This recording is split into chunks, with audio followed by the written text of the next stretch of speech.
বিশ্ব ক্রিকেটের সব রকম আপডেট পাওয়ার জন্য আমাদের চ্যানেলটিকে আজই সাবস্ক্রাইব করে রাখুন।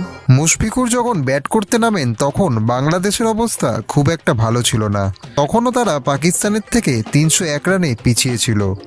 হাতে ছিল 7 উইকেট। সেখান থেকে দলকে টেনে তুললেন এদিন মুশফিকুর রহিম। 22টি চার ও একটি ছক্কাও মারেন তিনি।